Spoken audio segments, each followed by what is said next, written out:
वो ना कुछ पीता है, वो ना ही चलता फिरता है, और हाँ, बोलता भी नहीं है, लेकिन उसकी सांसें चल रही हैं, धड़कनें धड़क रही हैं, शरीर आम इंसानों की तरह विकसित हो रहा है।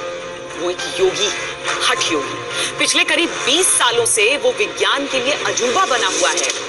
अद्भुत तपस्वी की अविश्वसनीय कहानी। आज की इस वीडियो में हम बात करेंगे छत्तीसगढ़ राज्य के सबसे प्रसिद्ध बाबा सत्यनारायण जी के बारे में। जी हाँ दोस्तों, यूं तो भारत को संतों और महात्माओं का देश माना जाता है, संतों के चमत्कार भी देखे जाते हैं। ऐसी एक तपस्वी रायगढ़ से लगे कोसमनारा में सालों से अन्न त्याग कर साधना में लीन है। वर्तमान में ऐसे बहुत ही कम योगी हैं जो सांसारिक सुख सुविधाओं को त्याग कर तपस्या में लीन हो जाते हैं। इनमें से एक छत्तीसगढ़ के रायगढ़ जिले के हठयोगी बाबा सत्यनारायण जी हैं। ये न केवल लोगों के आस्था के ही प्रतीक हैं, बल्कि विज्ञान को भी चुनौती दे रहे हैं। रायगढ़ शहर से करीब 4 किलोमीटर दूर स्थित कोसमनारा गांव न केवल छत्तीसगढ़ में बल्कि पूरे देश में हठयोगी की महत्ता से प्रसिद्ध है। उनके कठिन तपस्या को देखने दूर दूर से लोग यहाँ आते हैं। कोई सा भी मौसम हो, बाबा सत्यनारायण इसी तरह तपस्या में लीन रहते हैं। हठ योगी बाबा सत्यनारायण पिछले 24 सालों से एक ही जगह पर बैठकर तपस्या में लीन हैं। कहते हैं 24 वर्षों से भूखे प्यासे तपस्या में लीन हैं बाबा सत्यनारायण।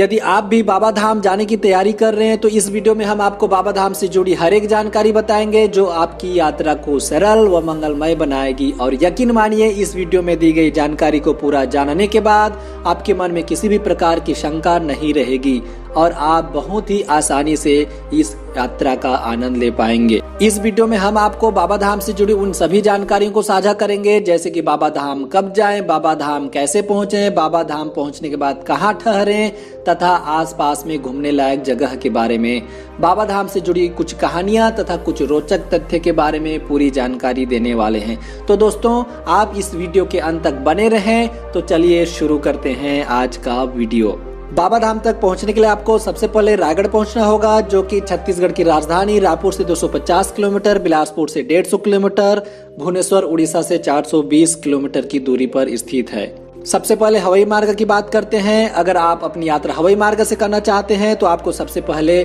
बिलासा देवी हवाई अड्डा बिलासपुर या फिर स्वामी विवेकानंद हवाई अड्डा रायपुर पहुंचना होगा।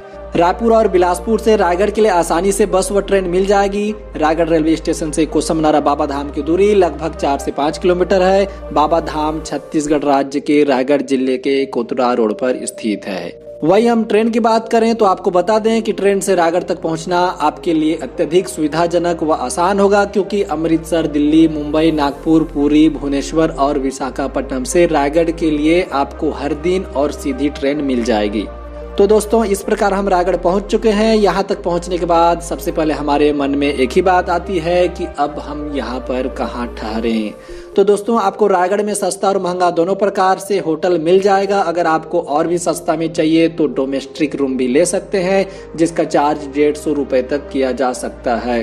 अगर आपको होटल बुक नहीं करना और दर्शन भी करना है पर आपके पास बहुत सारे बैग्स हैं, तो ऐसी स्थिति में आपको क्या करना चाहिए? तो दोस्तों, आप रेलवे स्टेशन से क्लॉक रूम की सुविधा ले सकते हैं और बाबा जी के दर्शन के लिए आसानी से जा सकते हैं। तो चलिए चलते हैं बाबा जी के धाम में। रायगढ़ के बाबा धाम की मान्यता पूरे छत्तीसगढ़ प्रदेश में है। बाबा का वर्तमान नाम सत्यनारायण है, लेकिन उनका वास्तविक नाम हलधर एवं सत्यम था।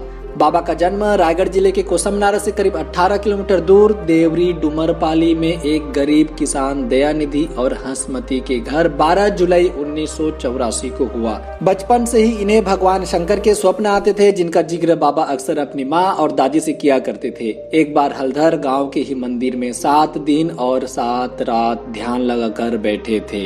उसके बाद बाबा दिन रात अपने इष्ट देव भगवान शंकर के ध्यान में ही खोए रहते थे। भगवान के प्रति उनकी आस्था देखकर ही उनके परिवार और गांव वालों ने उनका नाम सत्यनारायण रखा। बताते हैं कि जब बाबा की उम्र 14 साल की थी, तब बाबा सत्यनारायण 16 फरवरी 1998 को हर दिन की भांति विद्यालय जाने के लिए घर से निकले, पर इस बार वे विद्यालय न जाकर अपने इष्ट देव का नाम जाप करने के लिए इस स्थान पर आकर बैठ गए।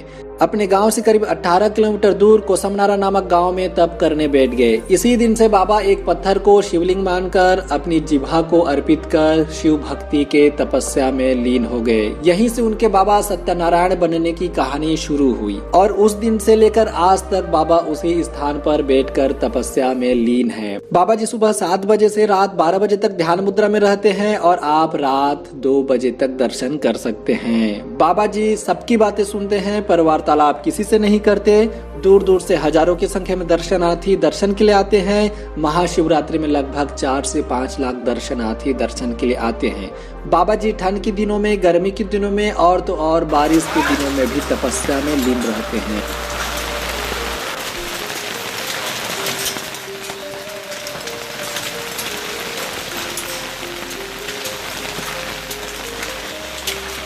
बाबा सिर्फ इशारों में बात करते हैं, कहते हैं कि वे समाज की भलाई के लिए यह कठोर तपस्या कर रहे हैं। हठ योगी बाबा सत्यनारायण पिछले 24 सालों में एक ही जगह पर बैठकर तपस्या में लीन है। दैनिक क्रियाओं आदि को छोड़कर हमेशा वे उसी चबूतरे पर बैठे रहते हैं। यह जगह अब धीरे धीरे धार्मिक स्थल का रूप ले चुकी है। वे कोई भी मौसम हो, सर्दी, गर्मी या बारिश, कभी अपनी तपस्या अधूरी नहीं छोड़ते। एक सेवक द्वारा शिवलिंग के पास बाबा की अनुमति से धूनी प्रज्वलित किया गया था। उस स्थान पर तब से लेकर आज तक अखंड धूनी भी जल रही है। पहले बाबा जमीन पर बैठकर ही तप कर रहे थे, लेकिन भक्तों के द्वारा चबूतरा बनाया गया तथा भक्तों के आग्रह पर बाबा अब उसी चबूतरा में ही बैठकर तपस्या में लीन रहते हैं। प्रारंभ में बाबा की तपस्या को लोगों द्वारा नहीं स्वीकारा गया। बाबा को उनके साधना से हटाने का भी प्रयास प्रशासन के साथ ही कई लोगों ने किया, परंतु बाबा की तपस्या को देखकर श्रद्धालुओं की भीड़ लगातार बढ़ती गई एवं बाबा की 24 घंटे देखरेख होने लगी। वर्तमान में बाबा की ख्याति चारों ओर फैली हुई है। हमें पता चला कि वास्तव में बाबा जी एक महान तपस्वी हैं। वे बचपन से ही सांसारिक मोह माया को त्याग कर भगवान की भक्ति में तप कर रहे हैं। क्या उस बाबा ने 20 साल से न कुछ खाया न कुछ पिया? बाबा धाम जाकर हमें पता चला कि बाबा दूध एवं फलाहार का सेवन करते हैं। यानी लोगों का यह दावा कि बाबा कुछ नहीं खाते पीते, यह एक अफवाह मात्र है। लेकिन बाबा हमेशा हर मौसम में ऐसे खुले आसमान के नीचे तपस्या करते रहते हैं। लोगों के बताए अनुसार वे बाहरी जानकारी भी रखते हैं। बाबा जी को आईपैड एवं मोबाइल चलाते हुए भी देखा गया है। बाबा जी ने खुद ही इसके बारे में मीडिया से इशारों में बात किया एवं पूरी जानकारी भी दी। लंबे समय तक एक ही जगह पर एवं एक ही मुद्रा में इस तरह बैठे रहना साधारण व्यक्ति के लिए काफी खतरनाक हो सकता है, जिससे कई तरह की शिकायतें आ सकती है। इन्हें लोगों द्वारा हठ योग भी कहा जाता है, परंतु जानकारों की माने तो यह विज्ञान के लिए भी एक चुनौती है, क्योंकि एक ही निश्चित स्थान पर बैठे रहना एवं कुछ समय के लिए ही उठना और फिर वापस बैठ जाना, संयमित भोजन के साथ ही हर मौसम में कुछ ही कपड़ों में रहना विज्ञान को भी चुनौती देने जैसा है। श्रद्धालुओं के बताए अनुसार बाबा की ख्याति सुनकर असम की कामाख्या से 108 मौनी कलाहारी बाबा भी कोसमनारा गांव पहुंचे एवं बाबा की तपस्या से प्रभावित होते हुए 2 से 8 अप्रैल 2003 तक 108 सतचंडी महायज्ञ का आयोजन किया गया। बाबा जी को इस दौरान श्री 108 की उपाधि भी दिया गया। दोस्तों, यहाँ पहुँचने के लिए उचित मौसम कौन सा होगा? यहाँ पहुँचने के लिए सही मौसम की बात करें तो यहाँ हर रोज श्रद्धालुओं की बहुत ही बड़ी संख्या में भीड़ पहुँचती है, क्योंकि भगवान के द्वार पर आने के लिए हर समय ही उचित माना जाता है। पर विशेषकर महाशिवरात्रि में यहाँ आकर अच्छा समय व्यतीत कर सकते हैं। यहाँ पहुँचने के बाद भक्तिमय वातावरण से आपका मन खुद ही आस्था व प्रसन्नता से भर जाता है। भक्तों की लंबी लंबी कतारों से बाबा धाम की भव्यता का पता चलता है। रायगढ़ शहर से 6 किलोमीटर दूर कोसमनारा के हठ योगी बाबा सत्यनारायण के प्रति लोगों की आस्था दिनों दिन बढ़ती जा रही है। उन्हें कठिन तपस्या में लीन दर्शन पाने दूर दराज से लोग आते हैं। हर मौसम में बाबा सत्यनारायण इसी तरह जप में लीन रहते हैं। लोग बाबा को शिव भक्त मानते हैं। बाबा को मानने वालों की संख्या काफी ज्यादा है। इस प्रकार आप भी कोसमनारा बाबा धाम आकर बाबा सत्यनारायण जी का दर्शन कर अपनी मनोकामनाएं पूर्ण करने के लिए आशीर्वाद मांग सकते हैं। तो दोस्तों, रायगढ़ जिले में और भी पर्यटन स्थल है, जैसे कि बाबा धाम बाल उद्यान है, राम झरना है। राम झरना रायगढ़ सिटी से 18 किलोमीटर की दूरी पर स्थित है। गोमरडा अभ्यारण्य 60 किलोमीटर। कमला नेहरू पार्क रायगढ़ के चक्रधर नगर में है। मोती महल, गौरी शंकर मंदिर, सिंघनपुर गेव रायगढ़ से 20 किलोमीटर। हरितिमा गार्डन, गजमार पहाड़ी, संकट मोचन हनुमान मंदिर, रामो डैम इत्यादि हैं। तो आप अगर चाहो तो घूमने जा सकते हैं। तो दोस्तों, आज के लिए बस इतना। अगर वीडियो अच्छी लगी तो लाइक करें, शेयर करें, चैनल को सब्सक्राइब करें और बेल आइकन बटन को भी प्रेस कर लें ताकि आपको नोटिफिकेशन मिलता रहे। जय हिंद, जय भारत, जय छत्तीसगढ़। धन्यवाद। चलो गा भैया चलाओ दीदी दर्शन करे बजाबो।